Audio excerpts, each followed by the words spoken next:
Então, falar de Melquisedeque é, é você, é tudo de bom. Você começa a falar de um ser maravilhoso que ele vai fazer toda a diferença na sua vida, porque quando você fala de Melquisedeque, você está falando do Pai, que é aquele momento que ele diz assim, olha, aquele que falar contra o Pai e aquele que falar contra o Filho, ele terá perdão.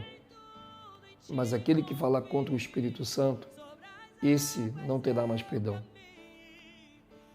Porque falar contra o Espírito Santo é você falar contra a eternidade, contra aquele que é o Criador de tudo, inclusive do seu próprio corpo físico, do seu próprio filho. Veja que quando a gente abre o livro de Gênesis, está lá, no princípio, criou Deus os céus e a terra era sem forma e vazia, e havia trevas sobre a face do abismo, e o Espírito Santo pairava sobre as águas.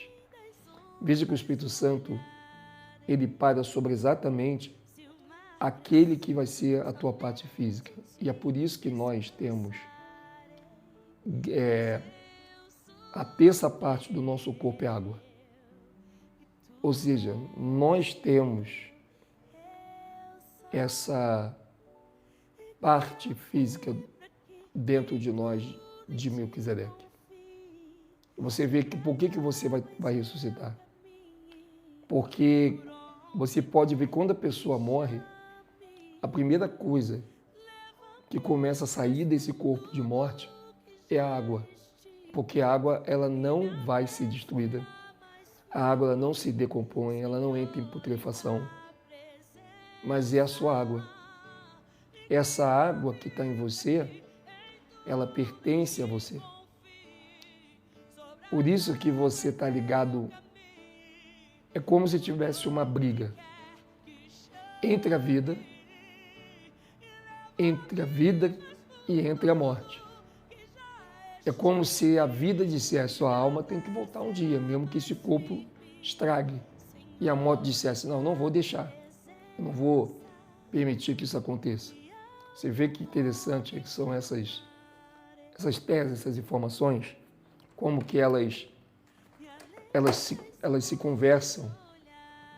É muito legal você ter essa visão, você entender como que a gente pode mudar toda essa empatia de você trazer uma visão muito legal. E uma das coisas que a gente tem que trabalhar muito é a nossa postura para a gente aproveitar, se beneficiar dessa mansidão, porque o mundo está muito nervoso. E a base principal para você começar com essa mansidão, ela vai ser sempre dentro da maneira que você fala, o porquê e o como. Então, por que eu estou trazendo sobre Melquisedeque para você? E como eu vou continuar trazendo essa informação? Porque quando você traz uma informação, você trabalha muito para que essa informação ela não assuste tanto. Depois de tanto tempo, eu não estou falando que Melquisedeque não é falado há algum tempo, é desde a época de Jeremias. Se você pegar ali o livro de Jeremias, você vai ver que a arca ela não é mais falada. A arca ela é escondida. Não se falava de Melquisedeque e Jeremias porque ele estava dentro da arca, mas a arca era a representatividade dele. E essa arca ela é tirada de cima do Santo dos Santos. E isso não é ensinado para a gente dentro dessas abadias. Eles não querem ensinar, eles não têm entendimento para isso. Eles querem ler a Bíblia dentro do campo teológico. O próprio Senhor do mundo criou a teologia para que os líderes religiosos não chegassem o que nós estamos chegando aqui. E não estamos aqui para competir, nem para debater, e não vai rolar. Compreende? Ah, mas se eles chamarem vocês de um monte de nome, não chamaram o Salvador também, o Salvador não saiu no tapa com ninguém. Quem tem boca fala o que quer.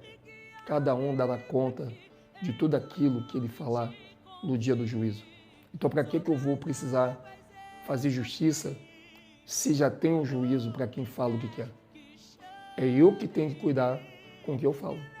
Não cair na pilha, não deixar se levar pela emoção, porque nós que deveríamos guardar nosso coração por causa da emoção, a gente abre o nosso coração e por isso que se mata, por isso que briga, por isso que são tanta coisa que existe nessa vida temporal. Então a gente tem que ter um pouco essa capacidade de entender como que esse processo ele pode cada vez mais ficar tranquilo, ficar decisivo e ter uma historiação muito mais determinante em cima disso.